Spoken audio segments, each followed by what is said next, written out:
This podcast has been brought to you by Podcast Nation. People are shifting from 2023 to 2024, being very intentional. And this is the perfect time to talk to someone like you. I agree. So let's have that conversation now, shall we? We'll do it live. Fuck it. You're listening to the Laughing Couple podcast with your hosts, Brittany and Ryan Ostafy. Join them weekly as they discuss topics such as relationships, kids, sex, parenting, all unfiltered and all with a healthy dose of laughter. Please welcome your hosts, Brittany and Ryan Ostafy. Hey guys. Guten Morgen. Or guten Tag. We have a guest on today. And we don't often have a lot of guests, but when we do, we bring on the best ones. Yes. And we have had Lori on before, and she has agreed to speak to us again. And she's just one of our favorite people. We have Tara. Lori, how are you? Hi, I'm really happy to be here and just see your faces and hear your voices. I love you. We love you. And you look so beautiful. Tara, Lori, we do not often have guests. We don't. And when we do, we do. Okay, I'm just gonna tell. But hold on a second. I will say this: we do not very frequently have the same guest on. Right. And if memory serves me correctly, this is the third time we've had you on this podcast. I think so. Yeah. I think it is. Yeah. It's always just such an uplifting. Anytime you speak, I feel like the energy and the aura just changes. Like even if you're having like the crappiest day, after the first day I met you, I specifically remember after the reading, I went into my car and I was like, man, I wasn't feeling any type of thing, like any heaviness. And I felt so much lighter. I just felt like hopeful. It was so strange. And I had never, like, I met you briefly before that at another event, but I had never really like spoken to you. And it's just, you bring that all the time. That wasn't an isolated incident. And you're just awesome. I just love you. And this is coming off very Stan. Who's Stan? Oh, like Eminem Stan. Yes. Tara, Lori, have you ever met someone who didn't like you? Oh, let's not go down that road today. Let's keep it light and bright. Fine, well, it's fair. a them problem. That is a them problem. I think that is a them problem. If everyone around you is like feels lighter and better as a result of being in your presence, and then there's someone that doesn't, that is a them problem. Yeah. With my work, I can't think of people who've been super negative, but like driving to the grocery store, I mean, day-to-day life. Yeah. Oh, I get it. Okay. Yeah, but those people have other things that are going on in their lives, Exactly. right? They're just reflecting that on you. Mm-hmm. Well, if you don't know who Tara Lori is, Tara, Lori, can you just give a brief, just edify yourself, because you have so much going on and you will do it better than we ever could. And most people know who you are, but just in case. Sure. Yeah. Quick and dirty. I am a tarot card reader for 35 plus years. I am starting to, because people do tell me it's more than tarot readings. Like it is really what I have started to term it as soul guidance. I'm a soul guide. I help people to tap into their potential, step into their purpose. Tarot cards are the main modality that I use, but it's also, just through conversations that we have. And I lead rituals online and in person, full moon, new moon, like it's super witchy, but my tagline is woo woo without the cuckoo. So I do this stuff. I believe in this stuff. I take it seriously, but we can have fun with it. It can be accessible and approachable to everyone. It doesn't have to be, you don't need a cauldron and a coven, but if you're meeting with girls at a book club, like that's a coven. I absolutely would bring I've a cauldron. never met with girls I'm into cauldrons. at a book club before. But I run 2 book clubs. I am a witch. You're the head witch. I am a witch. you're the head witch. Oh, I love it. I love it. Lori, I will say, and I believe I may have said this the last time we were on this together. I had never experienced is it tarot or tarot? Tarot. I had never experienced a tarot reading prior to meeting you. And it's not that I was hesitant to do it. It just wasn't my thing. Yeah. And now you've gotten more than I have. I don't know what my expectations were when it's true. I have. Yeah, you have. I talk to Lori all the time now. Like, I'm so jealous. I don't know what my expectations were, but what I know was when I left, it was not that. Mm-hmm.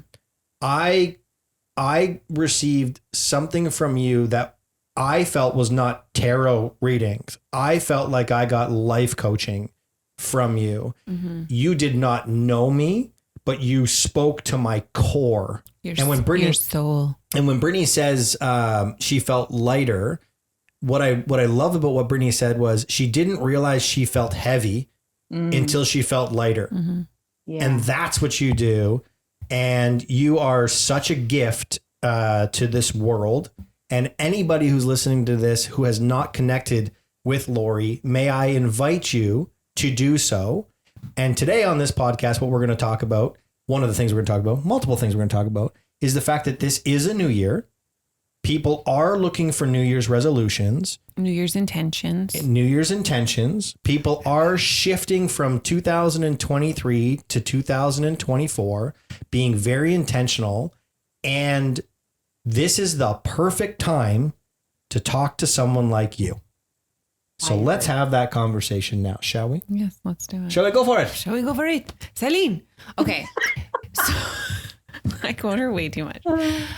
Okay, so let's maybe start with this. If you were to give somebody who has never maybe tapped into anything to do with tarot or manifesting, because I know that that's really big for you, could you give us some advice or guidance on somebody who is so green to this and like what they might do to just start so that it's not so scary and maybe overwhelming? 100%. I think the main thing to put out there is the fact that manifesting isn't like the ding dongs in front of their vision board that are like, when am I moving to Paris? Yeah. Like, it's not fairy godmother wishful thinking stuff. It's about being really clear on an intention or a goal in whatever area of life, but have clarity of intention of what you want. And then follow it up with some inspired action, like just little baby steps, plan some baby steps to go in that direction. And then like step back and let life respond. You have to, it's intention, inspired action, and then let life respond. And it's also looking at, when you look at these goals or intentions, okay, how do I reverse engineer this?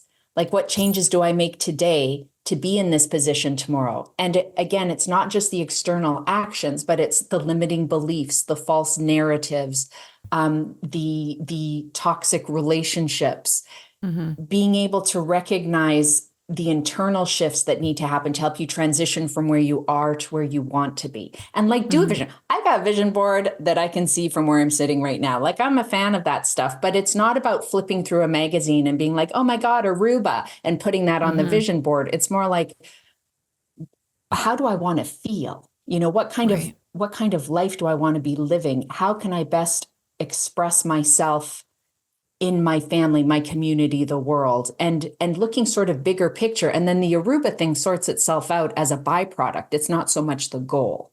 Mm-hmm. So would you say it would be beneficial because I love the reverse engineering aspect, because I think you're right. People are like, this is what I want. Okay, universe, please deliver. And then like, they don't take those actionable steps. So I think to work backwards, and I'm a very visual person as well. And what's that one learning style that you have to physically do it? Yes, yeah, I'm that person as well. Yep. So I feel writing things down, maybe drawing little pictures. What's your end goal, right? And then working backwards, giving yourself those small steps that you spoke of. Writing those down, is that like an everyday thing? Is it like you do your first thing, you show everything, this is all, it can be overwhelming. And then maybe the next day you're like, okay, this is my actionable step. And then it goes from there. But I find writing down is so important. Like, would you agree? I agree. Yeah. Absolutely. I think it's like throwing pasta at the wall and seeing what sticks, like you are committing it. It's like when people say, speak it into existence. It's kind of like that. But to me, it's even a step deeper because it's creating this tangible proof of intention, and if you put it, that's why vision boards, because they're so visual, but it can also be a little sticky note on your bathroom mirror. Like, it doesn't have to be anything extravagant, but just something that keeps you on task or on the path. And I do this manifesting workshop every month, just on Zoom. And I call it a new moon magic workshop, because new moons, like if we want to get a little witchy with it, because why not? Because let's get into some of the woo woo. I am a witch, so I am okay with that. Yeah, because you're a witch. We've got the lunar energy that we can tap into every month, and full moons, and a full moon, that's when the moon reaches the apex of its power and then releases. And so full moons are really helpful in supporting you in letting things go, in releasing stuff. And then a new moon, because it's the new phase of the moon, it's a new cycle. That's really helpful, like lunar vibes, to support you bringing things into your life and starting new paths and fresh starts. So every month there's an opportunity. Right. So that's where, in terms of the reminder of it all, you can have sort of a visual thing that you look at every day, but even if just every month you note when the new moon is, when the full moon is, oh, great, I'm just going to revisit those intentions. Do you want to know a really witchy thing? Absolutely. Yes, light as a feather, stiff as a board. Let's go. With this new moon, like the secret sauce for manifesting for me is for sure writing it down. And you can do morning pages too. Half of my business planning is done half awake, like drooling on my pillow while I write in my notebook. And I can't even read the writing after. It looks like serial killer writing, but it's full of, it's getting it out. It's like conjuring, Yes. And if you want to get really witchy with the intention setting, once you write down, I am now ready to receive, and not I want or I need, because those are words rooted in lack, right? We don't want to invite more wanting or more needing. I am ready to receive. I am ready to step into. I am ready to welcome whatever it is. And then you look at it. Okay, how do I reverse engineer? Let's say it's a job.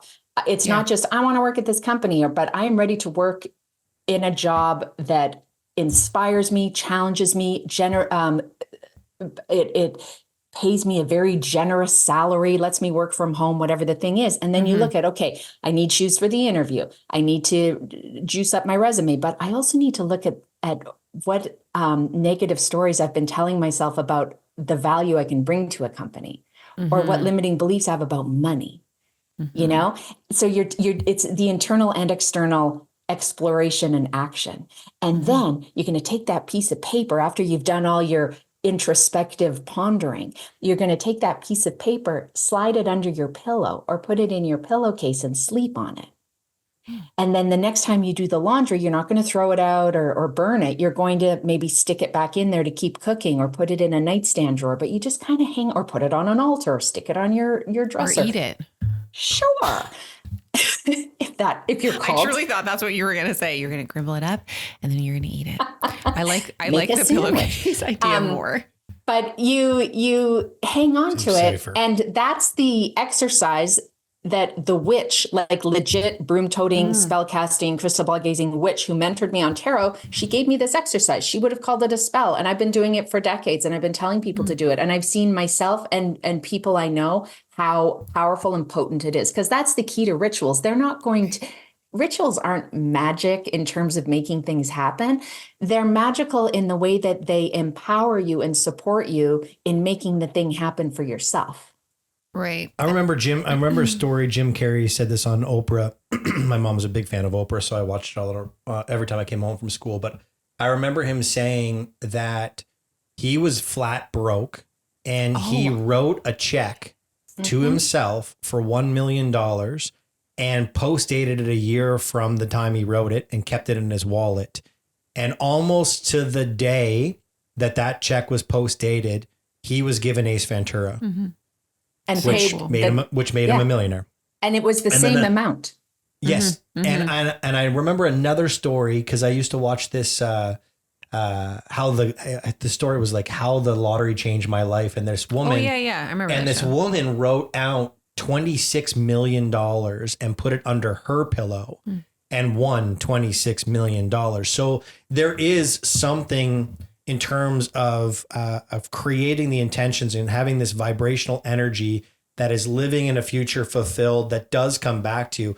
Like attracts like, vibration attracts vibration. There is scientific evidence to support some of the things that we're saying here. It's not woo-woo without the cuckoo. It is scientifically, energetically proven that there is a connection to vibrational energy. Even like making that more simple. Not that word. Is after, like, you can speak something into existence, but I think there's something to be said about writing something down, and there's, whether it's on a sticky note, which I honestly love. I love just having a sticky note on your mirror. It's not as daunting, but writing something down, this small piece of paper for me, I think will also hold people accountable. Like, Yes. oh, you know what, if I just keep it in my brain, no one's going to know if I don't actually do this or do these things because I didn't actually say I would.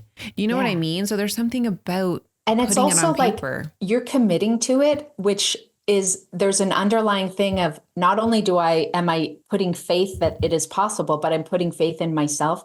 I am by speaking it, I am saying I'm worthy of it, you know, and that so true. I believe in 100%. myself to do this. I mean, scientists call it positive performance expectation. Like there is a term for it with athletes and stuff, like positive performance expectation, when you PPE. putting yourself in that future thing. I call it manifesting.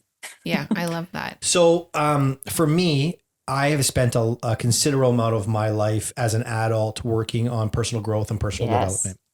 And because I have done that, it was interesting for me. And I think where we really connected and vibed together at that same vibrational energy is all of the things that I was taught and believed to be true and seen in reality really aligned to the coaching that you were providing. The language was very similar. And one of the things that I have always believed in is you cannot create from something. You must create from nothing. For you to go from zero to here, you have to have a starting place. And it's easier to do that with nothing in front of you than it is with baggage in front of you. And so you talked about new moon rituals, but you do another ritual, which is called burn your shit. And from my experience, and because Brittany had asked, what do you think someone should do and where should they start? My experience, and I'm hoping that you will align to this and lean into this with me, because if not, then I'll just go in a different direction. We're hitting everything possible I'm angle just right now. pounding it. To burn your shit is probably the place to start. 100%, Ryan. First of all, I love how you say it with such passion. Burn your shit. Yeah. Amazing, because it is such a powerful, cathartic ritual. And I always say in my readings, you have to pull the weeds before you can plant the seeds. And burn your shit, the full moon, that's pulling the weeds. And then the new moon, the manifesting, that's planting the seeds. You can't plant seeds in a garden overrun with weeds. Right. And so burn your shit. And what often happens during a manifesting exercise is that people start to identify shit that needs to be burned, that you can burn in that moment or wait for the full moon or do it both times. You can do any of these things any day, any time. We're just harnessing the lunar vibes to give it all a little extra oomph. And, you know, the crystals and the moon bath and all that stuff is like extra zhuzh that makes it fun. But you sitting with a sticky pad on a Tuesday morning will still have an impact. When you imbue it with significance, you know, under a full moon or a new moon, it just amps up the frequency of the entire exercise. And so I absolutely believe that in looking at what you know is holding you back or standing in your way, whether it's limiting beliefs or a job or a person or a health habit, you know, anything, that's the first step to getting where you want to be. Because you're lugging around a ton of baggage otherwise. So let's describe what burn your shit ritual looks like. Because I know it, Brittany knows it, you know it. We just talked as if everybody knows it, but not everybody does know it. There's going to be a bunch of people with burn like your shit. their ex-boyfriend, ex-girlfriend. See you later, Buick. Or they're seeing us like standing over a toilet. You're burning shit. What? Yeah. So it's not burning physical objects in terms of like a t-shirt or a couch or, you know, a voodoo doll. It's slips of paper. And I do this every month on Instagram Live. So anyone can tune in. And people, I'm in Canada like you guys, we're both in Ontario. And I have to haul my cookies out on my front porch regardless of the weather because people join in from Australia, Panama, Kuwait.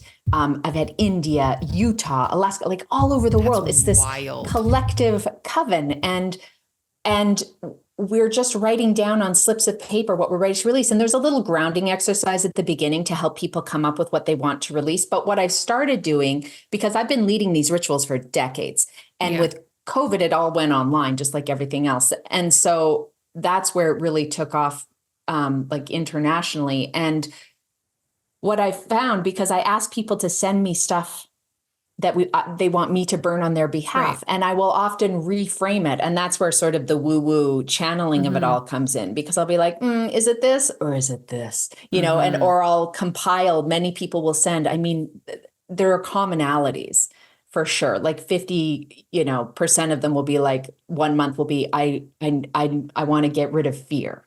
And so we'll address that. Or I want to get rid of Bob. And okay, well, here's how you deal with a person, frickin' Bob. Yeah. Robert. But what is lovely is that when I'm burning something, saying, I now choose to release anger towards this person, or shame about that situation, or I now choose to release, someone might say, I now choose to release like 20 pounds from my butt. And it'll be like, how about I now choose to release any hesitation to loving myself in this moment as I am, so that I can see my body as a beautiful vessel for my soul that deserves love, care, and attention. Way nicer. Right? Way like nicer. It's a completely different mindset. I got goosies just saying it. Yeah.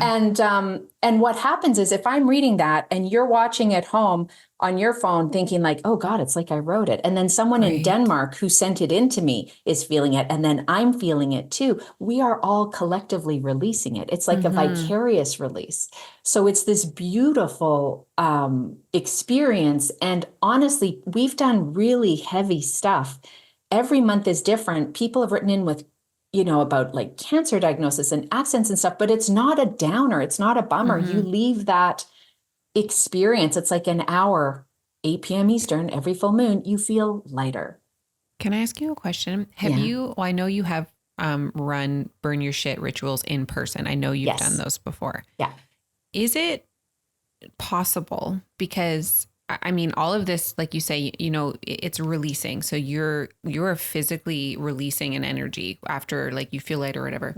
Do you think when you've run the ones in person that like there would be like physical energy between, like, I just can only imagine if one person's feeling that. Can you imagine like 12 women, doesn't have to be women, 12 people in a room who's just like so much light? Like, I feel like you would physically feel that.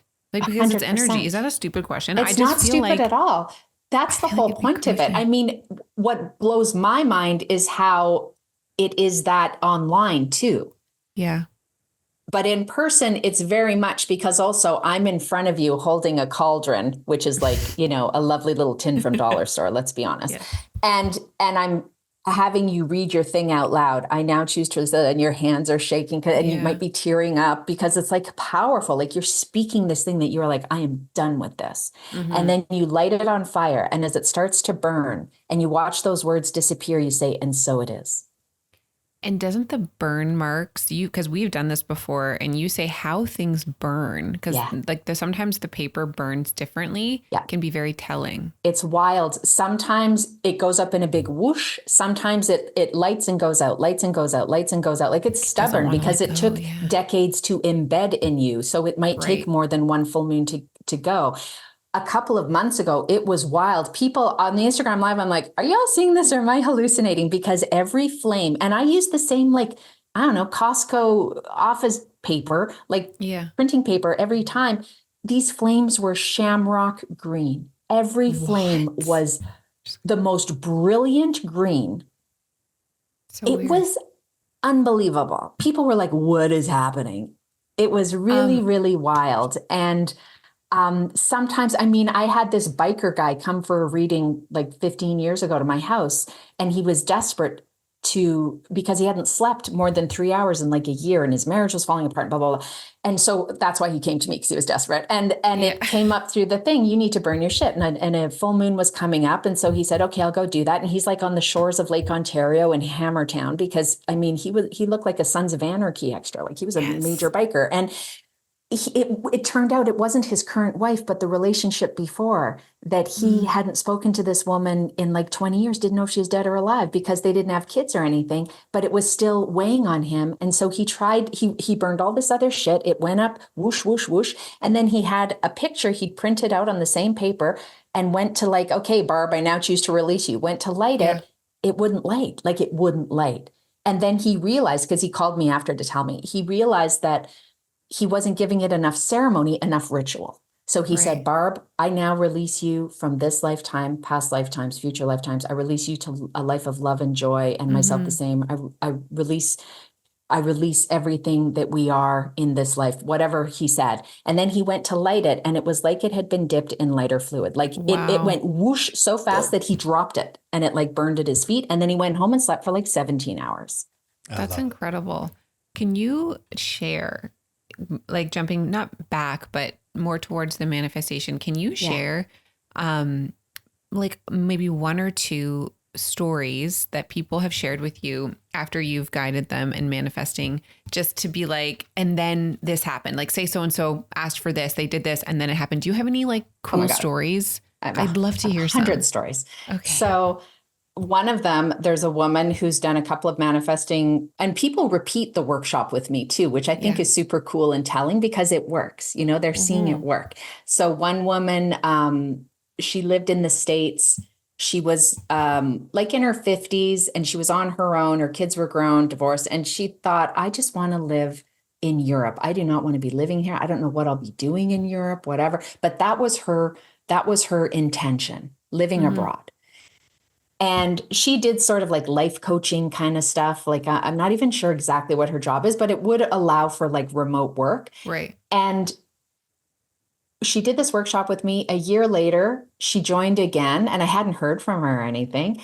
And she was joining from her houseboat in Amsterdam. Stop. What? That's you know, so cool. and she, and it wasn't like she did it and then poof, magically stuff appeared. It took a year, but a year seems pretty quick for me for such a big move. And she just, you know, started just connecting with different online resources, and then started just having that goal, that intention, not worrying about the how. That's where people get tripped up too. It's like, here's my intention. I took some action. What the hell? Why isn't it happening? Right. And they want to plan and plot and visualize every step, but that's not how it works. That limits process, you. Yeah. Yeah. And I mean, And even, maybe, yeah. go ahead. No, go ahead. Go ahead. No, I was just going to say, even for me, I had an intention. I kind of had a dream to be on the Marilyn Dennis show, which was kind of weird, because I don't know that I'd ever watched her show, to be honest, but it just came to me like, oh, Marilyn Dennis. I had no contacts in media at the time. But I thought, yeah, I want to do readings on like national television in Canada, like talk show. And within a month, this event planner reached out to me, who was a correspondent with The Social. We know Trevor. We've interviewed him. Trevor, right? Yes. And what I had been doing while I was, you know, holding that intention, I was working very diligently to increase my search engine optimization and to reach out to event planners and just cold call them and send out. I don't think I even sent anything to him, but just I was taking action in directions to increase my visibility. And then he turned up, you know, he wanted to do a segment on how to zhuzh up an online party, because it was in the middle of quarantine. And I was a component of it. And then not only that, but when they called with the production assistant called to have me sign the release, I thought she was asking me to give readings to the host. So I was like, I would love to give readings to the host. And she was like, slow your roll, lady. That's not what we're asking. We just need you to sign a form. And I thought, well, I'm going to shoot my shot. And I said, you know what? Embarrassing, first of all. Yeah. And if you ever need a tarot reader, I'm your gal. Yeah. A week later, her executive producer called saying, she talked to me about this. We'd actually love you to give readings to a couple of the hosts. So I ended up on 2 segments of The Social, one of them giving readings to 2 of the hosts, which was like beyond. It was much more my demographic. It was a wider audience. So it wasn't just holding on to that intention in such a precious way either, right? I always have people write, oh, here's a tip too. Now I'm getting all excited and sweaty. When you write down your intentions, put January 2024 intentions, March 2024 intentions, and then under that, you write this or something better. Oh, I love that. Oh, that's good. Yeah, Because That's good. to jump on that, because I think that it's very easy, and I think I'd probably fall into this situation where it's like you write this, you do all the work, and then you have this weird timeline, and it doesn't happen. Like what you want isn't happening on your timeline. So I think it might be beneficial also to give yourself like micro goals before you, like, you know what I mean? Like, don't make this like, yes, we want this, but also like give yourself some grace if you've accomplished this, if you've done this, because I think that will just inspire you to keep going.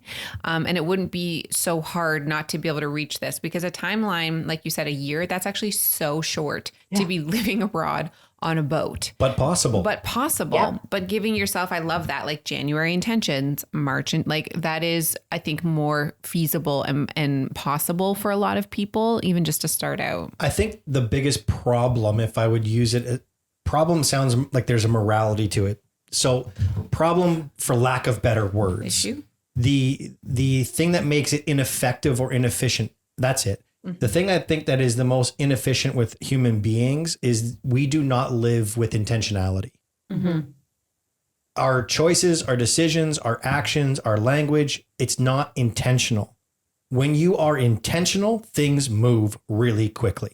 Yeah. And so whether it's having an audacious goal or a mini micro goal that you talked about, having the intention to actually take the actions that lead to outcomes, whether they lead to the outcome or lead to outcomes, they are going to shift you one way or the other. And I find that human beings, and this is to your point, Britt, human beings, when they feel a sense of accomplishment, seek more accomplishment. Yeah. Completing something and getting to completion makes one feel accomplished. And that, I think, breathes life into what your goals are. I want to jump into this for a millisecond, because we went from burn your shit to we actually went in the opposite direction. We went from new moon ritual to burn your shit. So if we were to put it in a chronological pattern, sorry, I keep hitting this. If we were to put this in a chronological pattern, we burn our shit. We get complete with the things that are incomplete in our lives. We remove the weight that's on our shoulders, and we shift to intentions and outcomes that we actually desire in the new moon ritual. There's a famous saying, people are starting to say it way more today than they were a month ago because it's the new year. It's one day or day one. And so what I'm hearing is right now, we are all acutely aware of the new year. We're all acutely aware of our intentions and the outcomes that we seek to create here. But what I'm hearing from you, energetically speaking, is every day could be January 1st. And if we want a little bit of a boost of serotonin, melatonin, whatever you want to call it, tonin, every single month is an opportunity to treat it like January 1st with the burn your shit ritual and the new moon ritual. Correct. Would you say that, when's the next new moon? Do you know? We just had it last Thursday. So there's a full moon coming up. So a full moon is burn your shit. New moon is after. Yep. So what day is the full moon? Do we know? I don't know all that stuff offhand. I just know people call me and tell me it's time. The only reason I'm asking is because I want to make sure that we release this in time for people to gather and check out your burn your shit. I want them. I would love for people who have not been introduced to you, who are looking to create goals and change from 2023 to 2024. I'd love to take the actions that they connect with you on burn your shit. 2 weeks later, they have the opportunity with the new moon ritual. Yeah. And then they just fall in love with you, reach out to you, and kind of go from there. Your book. And then, we'll talk about that in a second. But would you say that if someone's never met you and someone's interested in growing and developing and moving and shifting their narrative, that they start with burn your shit, they move into the new moon ritual, and then they have a one-on-one session with you? Yeah, that's beautiful. And I mean, you could even go upstream from that and just see my card of the day on Instagram, because every weekday morning I do a card of the day, which is like a little tarot scope every day. So you can kind of get a sense of my vibe. And it just gives you a little something to focus on every day or be aware of. And then do the full moon ritual, which PS is January 25th is the next full moon. January 25th. Yeah, so it's I next will make Thursday. sure that we release this on whatever the week, the Tuesday before the 25th. So if you're hearing this, which you are, because by the time this is released, this is the audio you're hearing.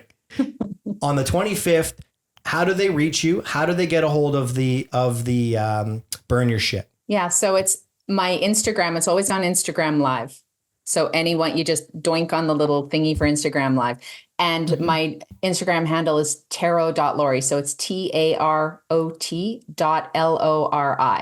And if you follow me, then, I talk about it the week leading up. I put out sort of a call for submissions for people to send me what they want me to burn on their behalf.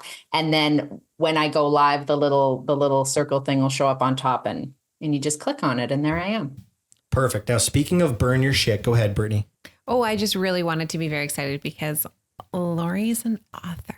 She wrote a book. Yeah. I'm so proud. I'm so proud. And it's incredible. And I remember you telling me that you were working on your book. Literally, like when we met years ago, you're like, yeah, like I'm working on my book. I remember you telling us that you wanted to write a book. Yeah. So cool. And I remember you telling us that you were manifesting writing a book. And a perfect example of manifesting turning into reality Truth. is you are now a author of a book. Tell us about it. You can pre-order it, right? You can. It's called Burn Your Shit, The Life-Changing Magic of Rituals. And it's available for pre-order, which I'm super excited about. And what's wild is I forgot all about that manifesting story because I actually got a 2-book deal with HarperCollins. Yeah, I know. And it started with me just wanting to do a PDF document to accompany like a little workshop I'd recorded. So talk about like not limiting yourself, and just being open to what universe has to say. So this book on rituals, it's interesting. I mean, rituals are habits infused with loving intention. So when you were talking, Ryan, about intentionality, like that's the foundation of rituals. And a ritual can be every month, every year, but you can also do it every day. Like doing your skincare in the morning can be a ritual. Having a birthday party is a ritual. We're doing rituals constantly because we are compelled and driven to do them. It's in our DNA. It's in since the beginning of humankind, we've been doing rituals. That's what brought us together in community in the first place. So really doing a deep dive in rituals and how you can do rituals around any occasion, the benefits they have on your mental health, looking at the psychology, kind of my woo without the cuckoo approach to tarot, I put to ritual. Like there's scientific backing on the potency of them. And there's also a whole lot of woo-woo you can bring into it. Like there's a whole chapter, I call it like getting clear on your gear. Your cauldron can be a frying pan or a cauldron or a toilet or the backseat of your Honda Civic, Right. It's something that is accessible for everyone. Rituals are a tool for self-care. They're the ultimate tool for self-care. And so many of them can be done on your own for free at any time. And so this book would is you say, chock-a-block full of it. So okay. So the book would be like for somebody who is looking into really bringing rituals into their life, how they can do it, like all of the back, like that's what you would say. The person who's looking for this book, the person who would benefit from this book, you're going to get X, Y, and Z. Yeah, like it's part magic, it's part self-help, it's part how-to, and it's told with my like voice, my approach to all things metaphysical, which is very, it's true and it's rooted in data, but it's also fun and witchy and cheeky. So cheeky. And at the back of the book. Yeah. Ryan was so excited. You know what he said to me? And at the back of the book is what? That's not why I was excited. I know. Can I just we're excited tell you? for the book. So anyway, we are acknowledged in the book, but can I tell you that Ryan was like, "You're first, eh?" She acknowledged you first. I was like, "Are you for real right now?" Like, for real? He was like, "I'm just saying. I talked to her more." Well, I did it in the order that I met you. And the order you love us the most, obviously. That's probably true as well. That is what Brittany said to me. Oh God, I'm just kidding. We were so honored to read that acknowledgement. Thank you so much. It's crazy to think that human beings, and I just talked about serendipity and, you know, people not being necessarily. I know. He was like, fuck Anyways. the soulmates. And it's funny because I agree and I don't agree with that statement. I do believe that the world puts you in front of the opportunity to find people that shift everything for you. Yeah. And you are someone that we met. You and I met because of Brittany. So I understand why she's first. I get it. I totally understand. But we met in a serendipitous way. Yes. And immediately made a connection that was far deeper than, hey, can you do this and on Instagram with me and this and that. There was a connection that I don't feel very frequently with people. Yeah. And to read the words that you wrote at the back of the book, I just want you to know how much that means to Brittany and I, because it validates how we feel about you. And it makes us aware that that's probably how you feel about us. And it just means so much to us. So Very much thank you for including us in your book. But more importantly, thank you for writing your book, because there are a lot of people I would imagine that are listening to this podcast or who have listened to you that don't necessarily know or feel comfortable making that first step into this space because they have been told for years based off of their circle of influences that this is negative stuff. And your book allows them to discover what it actually is. Yeah. And feel a little bit more comfortable maybe stepping into this in a discovery standpoint. So what you do is amazing. How you do it is amazing. I can't wait to finish your book. And I can't wait for people to access your book. So how do people access your book? Because it's not out yet, but they can order it now. Correct. And apparently pre-orders are really important to publishers. So to be able to go on like Amazon or Indigo, I mean, I don't think it's something that can be ordered from independent sellers yet. But in terms of the pre-orders online, that really helps. So if you go on Amazon and just look up "burn your shit," I'm the only one. And the shit, the I is a little apostrophe because we are a modest nation. Yeah. So it's burn your. That's how Riley and Cooper say shit. What do you mean? Riley says SH and Cooper says it. Oh yeah. Shit They go, it. "Shh." Shit it. Working Gosh. together. Shit. Look at that. They're not swearing. Thank you so so funny. much. This is always, I just feel like this is going to be a great day now. This Lori, you're felt the like best. a hug. Thank you, guys. Lori, thank you for the gifts you give us. Thank you for the gifts you give our community. We appreciate you. Yeah, that's it. I love I you both appreciate very you. much. Oh, and also people can check out tarotlori.com. I'll have yes. information there too. Don't forget about Done. Done. Yeah. Lori, it's been a pleasure. Have yourself a wonderful day. You too. Love you. that. Love you. Love you. There goes a sight from my soul.